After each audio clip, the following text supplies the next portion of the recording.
కాలనీకి ఎంత ఖర్చు పెడుతున్నాము అంటే 435 కోట్ల రూపాయలతో ఈ కాలనీ మన అందరి కోసం వస్తూ ఉంది. ఒకసారి కంప్లీట్ అవుతే త్వరగా ఈ కాలనీ కంప్లీట్ కూడా చేసుకుంటాము.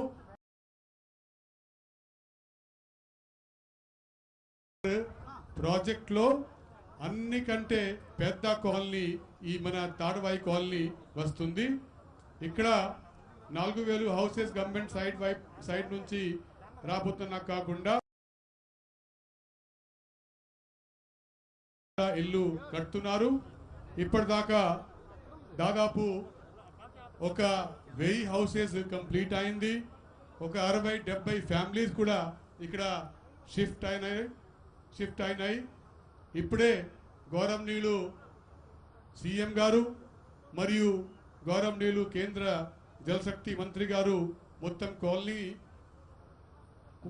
కాలనీలో చూసుకుంటూ ఇక్కడ డ్రైవ్ చేసుకుంటూ వచ్చారు. కొన్ని హౌసెస్ లింటల్ లెవెల్లో, కొన్ని హౌసెస్ రూఫ్ లెవెల్లో, కొన్ని హౌసెస్ ఇంకా ప్లింత్ లెవెల్లోనే ఇప్పుడు వస్తున్నాయి. ఈ మధ్యలోనే పేమెంట్ కొంతవరకు అయింది కాబట్టి మళ్ళీ ఈ కాలనీకి వర్క్ మొదలైంది. ఖచ్చితంగా మనకు ఖచ్చితంగా డబ్బు అంటే ఫండ్స్ కరెక్ట్ టైంకి వస్తూ ఉంటే సకాలంలో వచ్చే వర్షాకాలం వరకు ఈ కాలనీ కంప్లీట్గా పూర్తి చేసుకొని ఇక్కడ ఒక పెద్ద కొత్త టౌన్షిప్ అలాగా అప్పుడు కనిపిస్తుందని భావిస్తూ మీ అందరికీ థ్యాంక్ యూ చెప్పుకుంటూ ఇప్పుడు జిల్లా కలెక్టర్ గారు, గౌరవనీయులు మంత్రి గారు, తర్వాత గౌరవనీయులు సీఎం గారు అతో మీ అందరితో ఇంటరాక్షన్ చేయడానికి రిక్వెస్ట్ చేస్తున్నాను.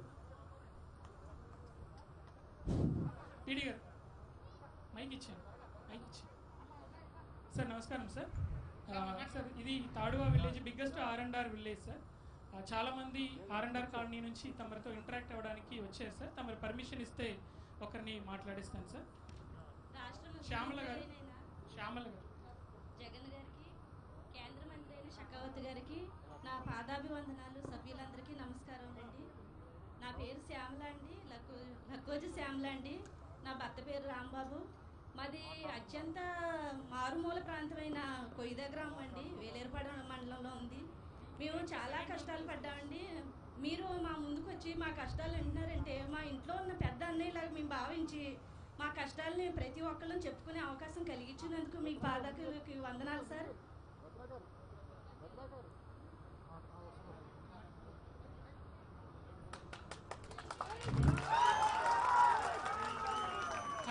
మీరు కొంచెం బెనిఫిషరీస్ పైకి రావాలా, కొంచెం పైకి తీసుకొచ్చి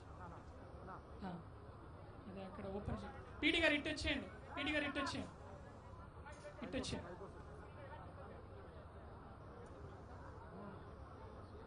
ఇంటరాక్ట్ అవుతున్న వారు అందరూ దయచేసి ఈ వైపుకి వచ్చి నిలబడి ఉంటే 1 by 1 పైన డైస్ పైన వచ్చి ఇంటరాక్ట్ కావచ్చు. శ్యామల గారు మీరు కంటిన్యూ చేయండి ప్లీజ్. పైకి నుంచి మాట్లాడండి.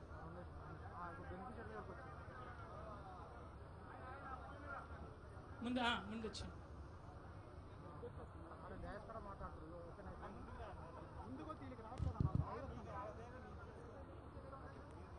రాష్ట్ర ముఖ్యమంత్రి అయిన జగనన్న గారికి, కేంద్ర మంత్రి అయిన షకావత్ గారికి నా నమస్కారాలు, పాదాభివందనాలు. సభ్యులందరికీ కూడా నా నమస్కారాలండి. నా పేరు లక్కోజి శ్యామల, నా భర్త పేరు రాంబాబు అండి. మాది కొయ్యిద గ్రామం అండి, అత్యంత మారుమూలమైన ప్రాంతం అండి అది. అక్కడ మేము పడిన కష్టాలు ఎండాక మీరు వచ్చారంటే నిజంగా మాకు ఇంట్లో పెద్దన్నయ్య మా ఇంటికి వచ్చినట్టు అనిపించిందండి. మా బాధ అంతే చాలా కష్టాలు పెట్టామండి. ఆ తర్వాత పిల్లల చదువుల గురించి కూడా చాలా కష్టాలు పడ్డామండి. ఆన్లైన్ క్లాసులు వస్తే కరోనా టైంలో కూడా మేము 20 కిలోమీటర్ల దూరం వెళ్ళండి చదువుకునే వాళ్ళండి పిల్లలు. చాలా కష్టాలు పడ్డామండి. అది తర్వాత వరదలు వచ్చినప్పుడు కూడా జూన్, జూలై, ఆగస్టు నెలలో కూడా మాకు తిండి కూడా ఉండేది కదా సార్. మా కష్టాలు ఎవరు తీరుస్తారని అలాగే చూసేవాళ్ళం. మీరు మంత్రిగా రావడం వల్ల మాకు ఈ కష్టాలు గట్టెక్కి నేను అనుకుంటున్నామండి. మా కొయ్య గ్రామంలో ఎవరిని అడిగినా కానీ ఈ మాట చెప్తారండి, మేము బతికున్నంత కాలం మీ పాదాల దగ్గర బతికే అవకాశం కలిగించిందండి మాకు. మీరే ప్రభుత్వానికి ముఖ్యమంత్రిగా వచ్చి మా పిల్లలకి కూడా మీరే ఆ చల్లని దీవులు మాకు కావాలని మేము అనుకుంటున్నామండి. తర్వాత మీ తండ్రి గారు అయిన చదువుపేక్ష వల్ల మా పాప ఇంజనీరింగ్ కంప్లీట్ చేసింది సార్. రెండో పాప వచ్చి విద్యా దీవెన వస్తు దీవెన అందుకొని ఆ అమ్మాయి కూడా డిగ్రీ కంప్లీట్ చేసింది సార్. మీరు ఇచ్చే నవరత్నాలు మాకు చాలా లబ్ధి పొందుతున్నాయండి. నిజంగా మిమ్మల్ని ఇలా చూడడం దేవుళ్ళ ఉండి ఫోటో పెట్టుకొని మేము పూజించుకోవాలి సార్. మాకు ఈ తాడవాయి గ్రామంలో మాకు అత్యంత విలువైన ఇల్లు ఇచ్చి మాకు విలువైన 3,40,000తో మాకు ఇల్లు ఇచ్చి పటిష్టమైన ఇల్లు ప్రసాదించారండి. మేము ఇలాంటి ఇల్లు జీవితంలో కట్టుకోలేమండి. ఎవరిని అడిగినా కానీ మా గ్రామంలో ఎవరిని అడిగినా అలాగే చెప్తారండి. మా కష్టాలు నిజంగా ఇంత కష్టాలు కాదండి. మాకు బంధువులు కూడా మాకు చేయలేని సహాయం మీరు చేశారన్నా. మిమ్మల్ని మేము మర్చిపోలేమన్నా. మిమ్మల్నే గెలిపించి మిమ్మల్ని మా ముఖ్యమంత్రిగా చేసుకుని మా పిల్లలు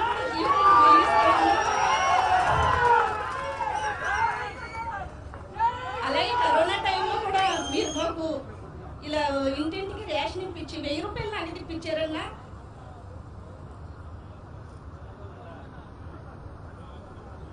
ఇక్కడి నుంచి దగ్గరే సార్, ఇక్కడే దగ్గరేనండి.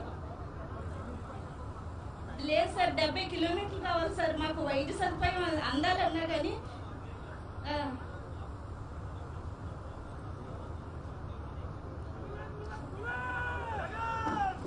ఇక్కడికి వస్తాం సార్. మీరు ఇచ్చిన ఈ అవకాశాన్ని మేము అందరం వినియోగించుకుంటాం సార్. మా కొయ్య గ్రామంలో ఉన్న ప్రతి ఒక్కరిని ఎవరిని అడిగినా ఇదే చెప్తారండి, నేను ఈ అవకాశం వినియోగించుకుంటా.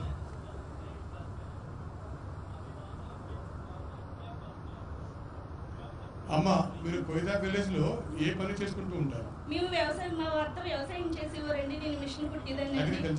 ఇక్కడికి వచ్చిన తర్వాత అందరికీ కూడా ఏమీ ఆదాయం లేదు సార్. అందుకనే ఆలోచిస్తున్నామండి మేము రావడానికి.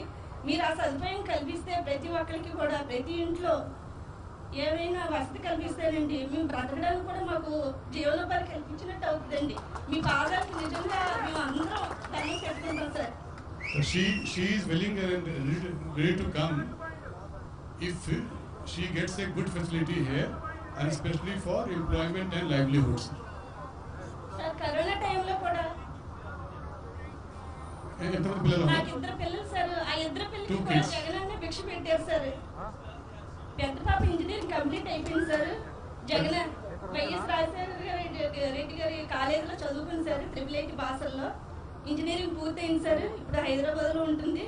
సెకండ్ పాప వచ్చి డిగ్రీ విద్యా దీవెన వసతి దీవెన అనుకుంటుంది సార్. దాంతోనే చదువుకుంటుందండి. మేము ఎలాగ బతకాలి? Elder daughter has done BTech sir, and she lives in Hyderabad. She went to a college named after YS Rajshekar Reddy, and the younger daughter is doing degree, and she is receiving lot of support from Vidya Divina, one of the state government schemes now. Scholarship scheme. ప్రతి ఒక్కరు కూడా గోరుముద్దని చాలా ఉపయోగపడుతుందండి మా sir మాకు కొయ్య గ్రామంలో. అలాగే ఇక్కడ కూడా మీరు డెవలప్మెంట్ చేసి మాకు ప్రతి ఒక్కరికి జీవనోపాధి పోయి వచ్చాం కనుక మాకు జీవనోపాధిని అందించి మేము బతకడానికి ఇంతంతా మాకు సదుపాయం కల్పిస్తే మాకు తిరుగులేదు సార్. అంత మంచి అవకాశం కల్పించారండి. ఇక్కడ ఇల్లు ఇచ్చి మాకు ఇంత విలువైన ఇల్లు మేము జీవితంలో కొనుక్కోలేము సార్. అంటే she is happy that she will be coming to this colony with lot of new facilities.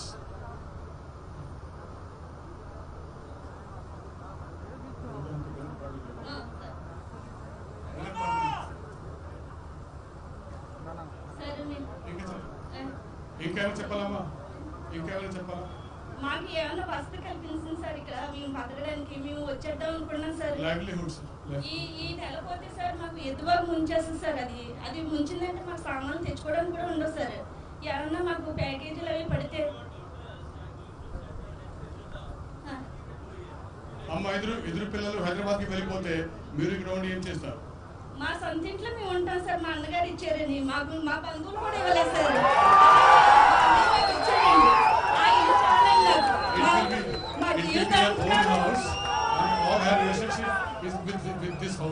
మా జీవితాంతకాలం ఇంట్లో మేము ఆ ప్రాణం వదిలేస్తామండి. అంత మంచి ఇచ్చారండి.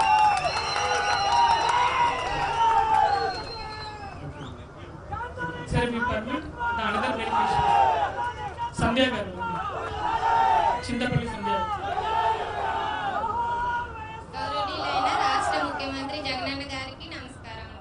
కేంద్ర మంత్రి షెకావత్ గారికి నమస్కారములు. సభకు విచ్చేసిన పెద్దలందరికీ నమస్కారములు. నేను సత్య సంధ్యారాణి, వెల్లర్పాడు మండలం కొయిదా గ్రామానికి చెందినదాన్ని. కొయిదా గ్రామం అనగా ముంపు ప్రాంతాల్లో ఒక ప్రాంతం. మేము వర్షాకాలంలో గోదావరి వచ్చి అనేక ఇబ్బందులు పడేవారం. మా ఇళ్లలో గోదావరి నీరు ఉండి మేము మా చుట్టుపక్కల ఉన్న కొండలపై చిన్న చిన్న గుడారాలు వేసుకొని అక్కడ ఉండేవారు. అటువంటి ఎన్నో కష్టాలు, చిన్నపిల్లలను పెట్టుకొని నీటి సదుపాయం లేక, కరెంట్ సదుపాయం లేక, పాములు, పురుగులు, పుట్టలు అటువంటివన్నింటినీ ఎన్నో కష్టాలు అనుభవించి అక్కడ ఎన్నో బాధలు పడుతూ ఉండేవారు. అటువంటి సమయంలో మీ నాన్నగారు అయిన రాజశేఖర రెడ్డి గారు పోలవరం పునాది స్థాపించారు. దాన్ని మళ్ళీ జగనన్న ప్రభుత్వం వచ్చాక ఇప్పుడు మళ్ళీ మాకు జంగారెడ్డిగూడెం మండలం తాడ్వాయి గ్రామంలో ఇళ్ళని ఇచ్చారు. Okay, Mama. So she is from Koida village, same village in Velarpad Mandal, and it is a riverside village. So whenever Godavari used to flood, they used to climb the nearby hillocks to safeguard themselves from the flood. So Y.S. Rajshekar Reddy brought Polavaram project, and his son Jagan Mohan Reddy has brought R&R scheme, and she will be coming to a better place with better facilities. Every year during Godavari flood, they had to climb up the nearby hillocks in the flood season. Sir. Snake and all will come into the house. They go into the hillocks. That's what she said. ఇప్పుడు ఇష్టంగానే ఉన్నాం sir. బాగానే ఉంది sir. చూసాం sir. బాగానే ఉన్నాయి sir. ఇంకేమైనా చెప్పాలా సంధ్య? అక్కడ ఇంతకు ముందు అంటే ప్రభుత్వ హాస్పిటల్కి వెళ్ళాలంటే మేము తెలంగాణ రాష్ట్రమైన ఆస్వరపేటకు వచ్చి 70 కిలోమీటర్ల దూరం వచ్చి ప్రెగ్నెంట్ లేడీస్ అవనివ్వండి, ఏ పక్షవాతం వచ్చినా ఏది వచ్చినా అక్కడ నుంచి చాలా ఇబ్బంది పడుతూ వచ్చేవారు. అటువంటి ఇబ్బందులు ఇక్కడ వచ్చాక మాకు ఉండవని మేము కోరుకుంటున్నాం.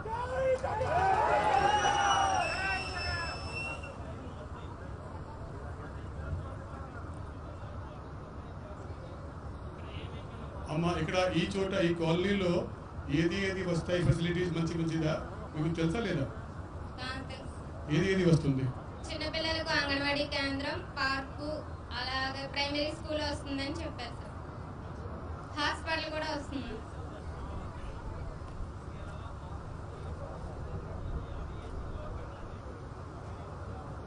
అండ్ ఇవి ఎంత వస్తాయి? సరే, వెరీ గుడ్.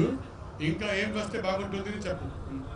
అంటే మేము అందరం ఇక్కడ బ్రతకడానికి బ్రతుకుతారు అంటే ఏమీ లేదు. మేము అక్కడ వ్యవసాయం, కూలి పనులు livelihood, sir. So no Thank more. you, sir. Yes. So that is the livelihood again, sir. Thank you, sir. Sir,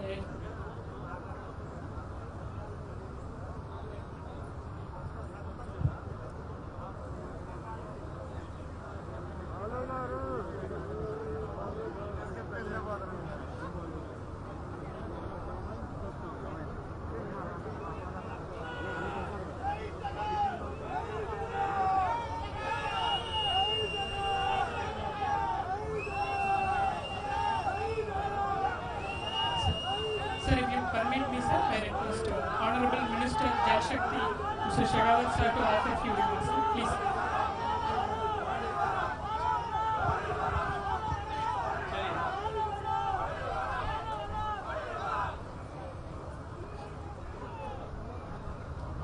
Honorable CM Garu, you need to translate because I cannot. Somebody need to translate here. Bharat माता की, भारत माता की.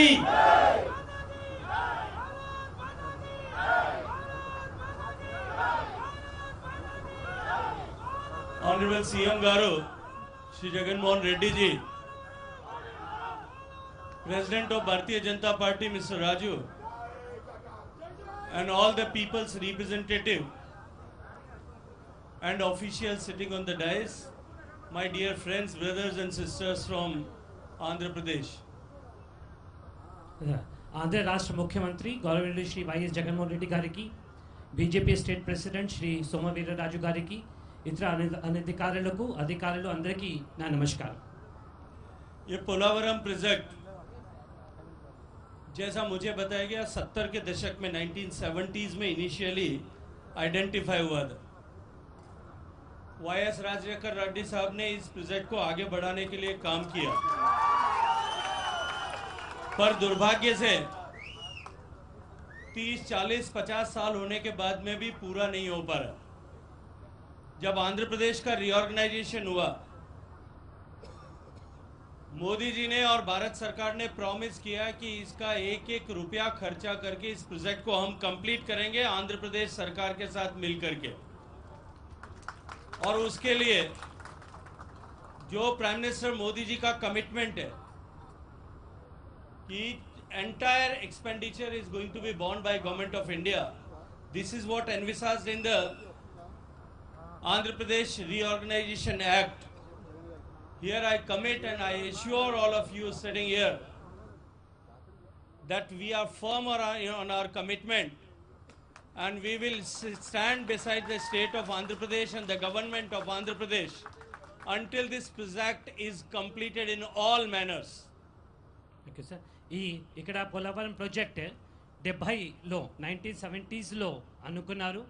తర్వాత గవర్నమెంట్లో YS Rajasekhara Reddy గారు ఉన్నప్పుడు ముందుకి తీసుకోవడానికి ప్రయత్నం చేశారు, కానీ ఇది 2014 వరకు కంప్లీట్ కాలేదు.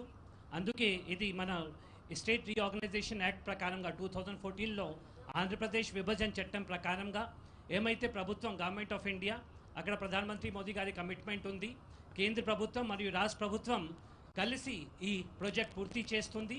తర్వాత మొత్తం భారం ఏమైతే ఈ ప్రాజెక్ట్ సంబంధించిన ఉందో మొత్తం కేంద్ర ప్రభుత్వం ఈ భారిస్తుంది అనేది మీకు ఆశ్వాసన ఇస్తున్నాం. We are working closely with the state government and especially with the Chief Minister Jagan Mohan Reddy Garu and Honorable Chief Minister met recently. Honorable Chief Minister met Mr. Modi, Mr. Prime Minister, and that was a long meeting, and they have discussed everything about this Polavaram and completion, early completion of Polavaram project.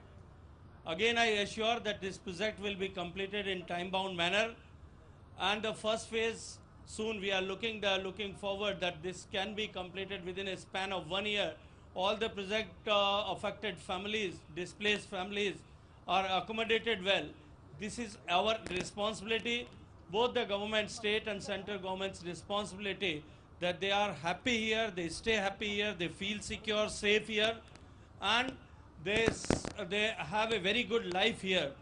The impacts of transferring from displacement from one place to other place can be reduced as soon as possible. We wish all good luck to all the affected families and people of Andhra Pradesh. Thank you very much. ఇప్పుడు కేంద్ర మరియు రాష్ట్ర ప్రభుత్వం కలిసి project తొందరగా చేయాలి అనేది అన్ని విధంగా ప్రయత్నం చేస్తున్నారు. ఈ మధ్యలో గవర్నమెంట్ ముఖ్యమంత్రి గారు మన దేశ ప్రధానమంత్రి మోదీ గారిని కూడా కలవడం జరిగింది. చాలా లాంగ్ మీటింగ్లో ఈ ప్రాజెక్ట్ కోసం కూడా చర్చ చేయడం జరిగింది. ఈ ప్రాజెక్ట్ ఫస్ట్ ఫేజ్ మొదటి దశ 1 సంవత్సరం లోపల పూర్తి చేయడానికి అన్ని విధంగా రాష్ట్ర మరియు కేంద్ర ప్రభుత్వం ప్రయత్నం చేస్తూ ఉంది. తర్వాత ఇక్కడ ఎవరైతే ప్రాజెక్ట్ ఎఫెక్టెడ్ ఫ్యామిలీస్ వస్తున్నారు వాళ్ళకి కూడా ఒక మంచి వాతావరణం, ఒక మంచి అట్మాస్ఫియర్ ఇవ్వాలి ఉద్దేశంతో ఈ RNR వర్క్ కూడా టేకప్ చేయడం జరిగింది. మళ్ళీ ఒకసారి మీకు హామీ ఇస్తున్నాము, ఈ ప్రాజెక్ట్ కేంద్ర మరియు రాష్ట్ర ప్రభుత్వం కలిసి అతి త్వరలో పూర్తి చేస్తాము అనేది మళ్ళీ ఒకసారి హామీ ఇస్తూ మీ అందరితో సెలవు తీసుకుంటున్నాను.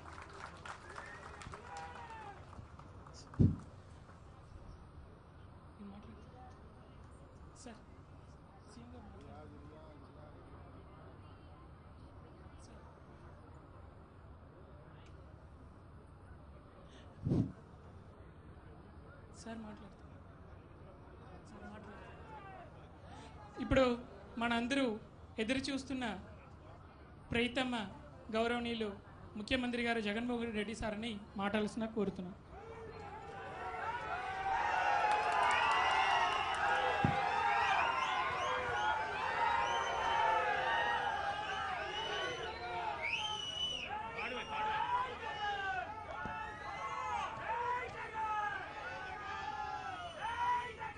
ఈరోజు ఇక్కడ తాడ్వాయిలో దాదాపుగా 3,905 ఇల్లు నిర్మాణం జరుగుతూ ఉన్నాయి. ఇక్కడ చూసేదానికి కూడా చాలా చక్కగా అనిపించింది. చక్కచక్క ఇంటి పనులన్నీ కూడా పూర్తిగా అవుతా ఉన్న వాతావరణం చూస్తూ ఉన్నాం. ఒకసారి ఈ ప్రాజెక్ట్ ఇక్కడ పూర్తవుతే నిజంగా పోలవరం పూర్తయిన ప్రతి పోలవరం కోసం సహకరించిన ప్రతి బెనిఫిషరీకి కూడా ఒక మంచి ఇల్లు ఇవ్వడం, వాళ్ళు అన్ని రకాలుగా బాగా చూసుకోవడం అన్నది చక్కగా చేసే గొప్ప ప్రాజెక్ట్ అవుతుంది. ఇది కూడా ఇక్కడ మీరు చెప్పిన అన్ని విషయాలను కూడా పరిగణలోకి తీసుకునే కార్యక్రమం తప్పకుండా చేస్తానని చెప్తా ఉన్నాను. మరీ ముఖ్యంగా ఇక్కడ livelihood program, livelihood training and ఎంప్లాయ్మెంట్కి సంబంధించి ఏదైనా అవకాశాలు చూడాలి అని చెప్పి గట్టిగా విజ్ఞాపన వస్తూ ఉన్నాయి. దీనికి సంబంధించి ఇక్కడికి రాకమునిపి కూడా షెకావత్ గారితో కూడా దీనికి ప్రస్తావన చేయడం కూడా జరిగింది. అక్కడ వాళ్ళు కూడా చాలా పాజిటివ్గానే షెకావత్ గారు కూడా దీని మీద ఆలోచన చేస్తూ ఉన్నారు. అందరం కలిసికట్టుగా కేంద్ర ప్రభుత్వము, రాష్ట్ర ప్రభుత్వము అందరం కలిసికట్టుగా ఏదైనా ఒక కార్యాచరణ చేసి ఇక్కడ లైవ్లీహుడ్ ట్రైనింగ్ సెంటర్సు, లైవ్లీహుడ్ ఏదైనా ఇక్కడ మార్గాలు చూపించే కార్యక్రమాలు ఏదైనా ప్రతిదీ కూడా అన్వేషిస్తామని చెప్పి ఖచ్చితంగా కూడా చెప్తా ఉన్నాను. మీ అందరికీ మనస్ఫూర్తిగా మంచి జరగాలి అని చెప్పి మనసారా కూడా ఆకాంక్షిస్తూ, నేను ఇంతకుముందు ఆ కాలనీలో R&R కాలనీలో ఇంతకుముందు నేను చెప్పినట్టుగా పొద్దున తిరిగిన R&R కాలనీలో చెప్పినట్టుగా కొన్ని విషయాలు రాష్ట్ర ప్రభుత్వం తరపున కూడా సహాయం చేస్తామని చెప్పి చెప్పడం జరిగింది. ఈ 6.8 లక్షలను 10 లక్షల రూపాయలు చేస్తామన్న మాట నాకు బాగా గుర్తుందని చెప్పి కూడా ఈ సందర్భంగా చెప్తా ఉన్నాను. అదే మాదిరిగానే గతంలో నాన్నగారి హయాంలోనే ల్యాండ్ అక్విజిషన్ కోసం అప్పట్లో 1,50,000 రూపాయలకే ల్యాండ్ ఇచ్చిన రైతులందరికీ కూడా 5 లక్షల దాకా కూడా తీసుకొని పోయి ఆ డిఫరెన్స్ అమౌంట్ 3.5 లక్షల రూపాయలు ఏదైతే ఉందో అది కూడా వాళ్ళకు కూడా ఇస్తామని చెప్పిన మాట కూడా నాకు బాగా గుర్తుంది. అవన్నీ కూడా ఖచ్చితంగా రాబోయే రోజుల్లో చేస్తామని కూడా మనస్ఫూర్తిగా మరొక్కసారి భరోసా ఇస్తూ మీ అందరికీ కూడా తెలియజేస్తూ ఉన్నాను. మంచి జరగాలని మరొక్కసారి ఆకాంక్షిస్తూ వచ్చిన ప్రతి అక్కకు, ప్రతి చెల్లెమ్మకు, ప్రతి అవ్వకు, ప్రతి తాతకు, ప్రతి సోదరుడికి, స్నేహితుడికి మనస్ఫూర్తిగా హృదయపూర్వకంగా కృతజ్ఞతలు తెలియజేస్తూ సెలవు తీసుకుంటా ఉన్నాను.